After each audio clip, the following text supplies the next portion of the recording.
Hello, Internet. A while ago, I started writing a script for a video, but never finished, and I eventually gave up on it as it no longer felt relevant. Recent events have led me to finishing this and publishing it, as it now somehow feels more relevant than ever. Without further ado, let's get into it.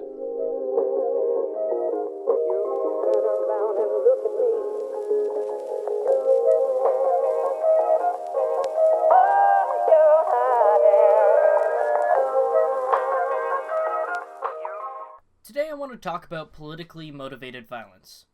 A while back there was an instance where 4 black individuals kidnapped a special needs white person and tortured him. They live streamed the whole thing to Facebook, and watching it, you can clearly see that it's a racially and politically motivated attack. Spouting such things as fuck white people and fuck Donald Trump, you'd have to be deaf, dumb, and blind not to see this for what it is. But apparently the police didn't seem to think so. And neither did CNN. There's certain things that I can't say that it's a hate crime because Chicago police won't say it. They're saying they're still investigating it. They're not they're not done with their investigation. But when you look at this, Simone, they're saying F white people, F Trump. How can you say it's not a hate crime against a white person? So first I want to say this is absolutely sickening. It's unfathomable that so much hate and anger can fill up a person where they go out and they think that this is okay. And then it was stupid to do it on Facebook Live, but that's a whole nother story. So this is absolutely sickening, but I'm going to say something that's probably not very popular.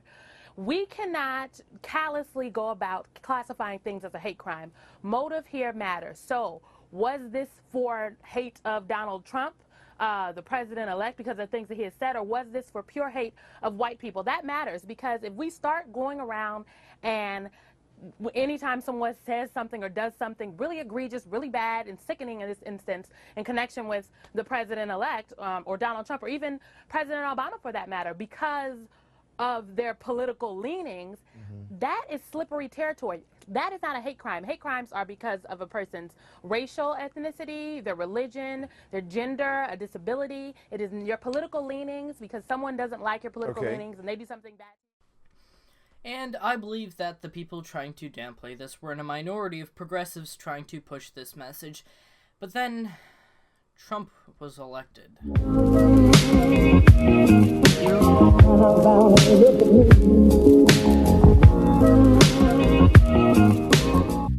Following suit, there were riots and violent protests that resulted in countless injuries, and a moment that will go down in history.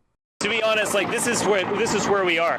I've given conferences for ages, and we'll usually expect some protesters, they'll do silly string or something like that.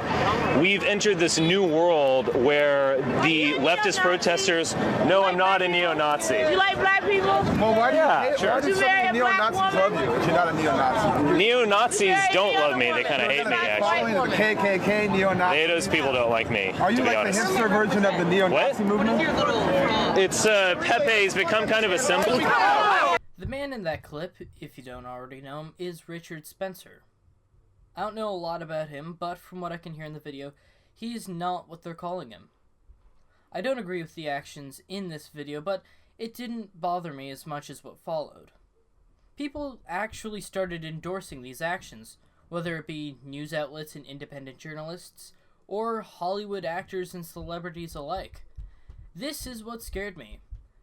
Next thing I know, people are telling others to go out and punch Nazis, and to most, that doesn't sound like a bad idea on the surface. But the real problem is that the regressive left has somehow watered down the term Nazi so much that it can now be applied to just about anybody, even a gay Jew with a thing for black guys.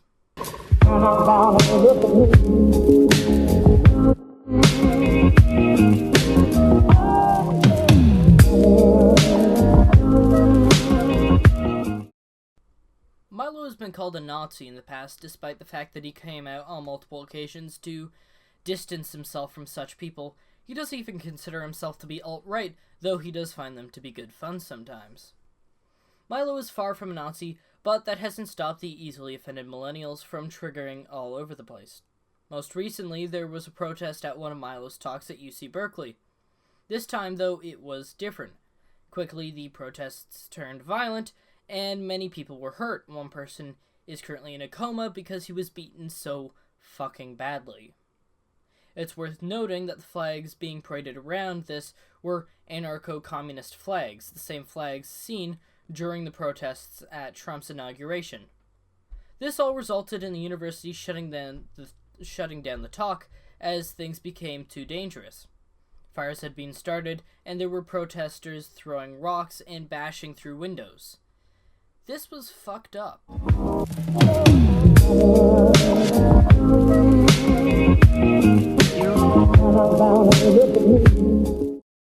The reaction to this was an alarming amount of support.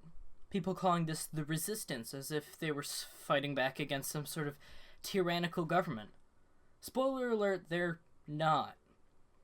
This support came from so many people on the left that they were calling Milo a Nazi, racist, and, most hilariously, a homophobe. They have distanced themselves so far from reality that they are now throwing bullshit titles at someone who does not fit any of them. But they still somehow get mainstream support from the media and their professors. And you were, to your credit, I think, very straightforward about it and unapologetic, and you said, yeah, this guy was a fascist, Milo's a fascist, and we shut him down. You didn't pretend otherwise. We shut him down, and that's what you do with fascists. I think I'm characterizing what you said correctly. Just so we can understand the standard here, what is a fascist? So a fascist is someone who's organizing a mass movement that's attacking women, immigrants, black people, other minority groups in a movement of genocide. That's what a fascist is. Okay. So it's someone who's committing violence?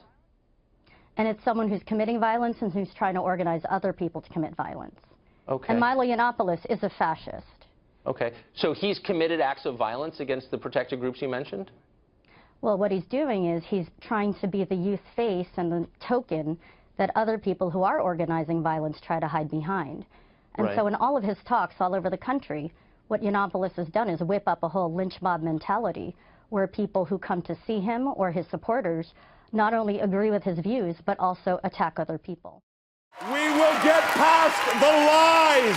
We will hunt monsters. And when we are at a loss amidst the hypocrisy and the casual violence of certain individuals and institutions, we will, as per Chief Jim Hopper, punch some people in the face when they seek to destroy the meek and the disenfranchised and the marginalized. And we will do it all with soul, with heart, and with joy. We thank you for this responsibility. Thank you. And he's like, oh, I need a safe space, right? Yeah. Oh my God, the liberals are scaring me, right? So don't feed into that. You think Berkeley students put on masks and planned this out and came in? Now, nobody knows who those mass agitators are. The authorities don't know, the cops don't know. So if you're saying they're Berkeley students, you don't know that at all, and everyone in the media that said that should immediately retract it. Okay. So there are people on the left who have a militant style of protesting people. And so if it's proven that these individuals are part of these groups, but there are some reports that these individuals are these militant leftists who like to use violence to get their point across. According to reports, the protests were peaceful until a group of several dozen blackface mask-clad activists showed up. Soon videos showed them shooting fireworks at the building and smashing windows. Apparently they're from a group called Antifa, which honestly I hadn't really heard about. And then as I read more and more about them, they do believe that under any and all means necessary, you have to show your opposition and your resistance to right-wing or white supremacist ideas. The group responsible are the UC Berkeley Antifa. For those of you who don't know what Antifa is, let me fill you in. Antifa is short for anti-fascist. It's unknown whether it was themselves or others who shortened the term, but the title of anti-fascist isn't really accurate for a group that goes around beating people and silencing free speech. There seems to be an Antifa for every college and university campus, but the one at UC Berkeley seems to be the most violent. Since this incident, there have been multiple riots perpetrated or instigated by Antifa groups, but one recent one in particular is the reason for me going through with this video.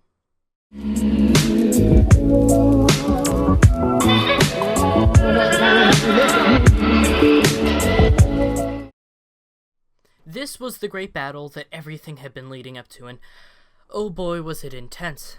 There was blood, there was tears, and there were casualties. Okay, not as far as I know, but the whole thing was intense. So I'm gonna unwrap the whole thing. First off, Antifa was there to hurt people. There were posters on the campus advertising the event as some sort of Nazi punching fest. There was writing and graffiti showing off bullsicles and reading Antifa Zone. The police were supposed to be there to protect the free speech advocates, so as part of a deal, they had to hand over all weapons or self-defense items to the police. But when the time came and Antifa started to knock some heads, the police vanished, remaining in their vehicles. They're so safe! They're so safe! Thanks for protecting and serving. You guys did a great job today. Things got violent. There was punching, kicking, and even objects such as smoke bombs and bricks being thrown. It's clear that people responsible for the bombs and mace were Antifa members because they didn't have to hand over their weapons. But in the end, they were driven back due to one stupid decision. Smoke! We're good. Smoke! Ah! Just smoke. Oh, those fucking dipshits. Oh, they're going that way. This is like a war.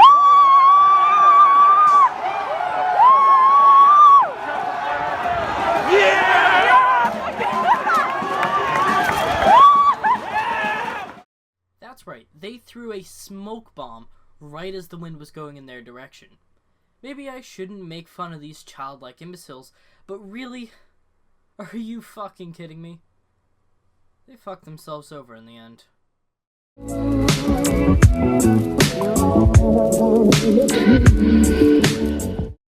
Political violence has been on the rise recently, and I believe this to be the fault of radical leftists such as the members to the mentioned Antifa groups. There has been little to no violence from the, I don't want to say right, but more or less just anybody who isn't an ideologically driven regressive leftist. There needs to be less of a stance against them in the streets, and instead more pressure put on those in positions of power to crack down on groups such as the Antifa busybodies. Anyways, that's all for now. I'd like to thank Lauren Southern for the majority of the footage from the free speech rally used in the video, and as always, see you next time.